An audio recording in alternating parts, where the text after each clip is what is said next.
নমস্কার বন্ধুরা, মনপালে ডেলি ব্লগে তোমাদের সবাইকে স্বাগত। এই দেখো, আজকে আমি চলে এসেছি মাছের মুড়ো দিয়ে আলুর রসা। এটা করতে সবসময় মাছের মুড়ো মাছের ঝোলে দিয়ে খাই, তো তাই একটু রসা করছে। দেখো এর জন্য আমি কি নিয়েছি।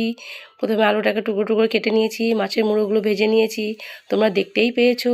এবার কড়ার মধ্যে তেল দিয়ে তার মধ্যে জিরে, শুকনো লঙ্কা, তেজপাতা ফোড়ন দিয়ে আমি আলুগুলোকে ভেজে নিচ্ছি। আলুগুলোকে একটু ভালো করে ভেজে নিয়ে এর মধ্যে আমি মশলাও করে নিয়েছি, তোমাদের দেখিয়েছি। দেখো একটু পেঁয়াজ দিয়ে দিলাম, এর মধ্যে একটু আলু পেঁয়াজ দিয়েই ভালো লাগে এটা খেতে। একটু আলু পেঁয়াজটা একটু ভেজে নিয়ে এবার আদা, জিরে, লঙ্কা, টমেটো আমি এগুলো সব একসাথে পেস্ট করে নিয়েছিলাম।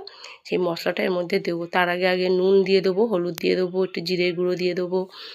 দেখো একটু ভাজা ভাজা ভাব চলে এসেছে পেঁয়াজটা। এবার এর মধ্যে নুন দিয়ে দিলাম, নুন দিয়ে হলুদ দিয়ে একটু জিরের গুঁড়ো দেবো, সব কিছু দিয়ে এটাকে আমি ভালো করে নেড়ে, দেখো পেস্টটা আমি এর মধ্যে দিয়ে দিলাম। পেস্টটা দিয়ে এর মধ্যে এবার জিরের গুঁড়ো, একটু কাশ্মীরি লঙ্কার গুঁড়ো, হ্যাঁ এটা একটু কালারফুল হলে ভালোই লাগে খেতে।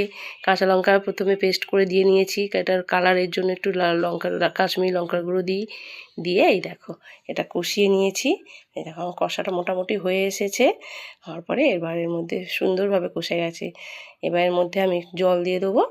জল দিয়ে খুব বেশি জল দেবো না, যেহেতু এটা রসা, ঝোল নয়। হ্যাঁ, আলুগুলো হাফ সেদ্ধ হয়ে গেছে, সেই বুঝেই একটু জল দিলাম। জল দিয়ে এটাকে যেই ভালো করে ফুটে উঠবে ঢাকা দিয়ে রেখে দিলাম, দিয়ে একটু ভালো করে ফুটে উঠবে। এ দেখো সুন্দর করে ফুটে উঠেছে। এবার আমি মাছের মুড়োগুলো এর মধ্যে দিয়ে দেবো। দেখো সব ভেজে রেখেছিলাম, ভালো করেই ভাজতে হয়েছিল এটা। দিয়ে ভেজে এর মধ্যে দুটো কাঁচা লঙ্কাও গোটা দিয়ে দিয়েছি, কারণ ঝালটা সবসময় ঠিক থাকে না লঙ্কার, মানে গোটা গোটা দিয়েছি, বুঝে খাওয়া হবে। দেখো আমার মাছের রসাটা হয়ে গেছে। না, আবার আগে একটু গরম মশলার গুঁড়ো দিয়ে দিলাম। খুব ভালো লাগে খেতে, তোমরাও দেখো করে, খুব ভালো লাগে। কেমন হয়েছে আমার রান্নাটা সবাই আমায় জানিও। নমস্কার।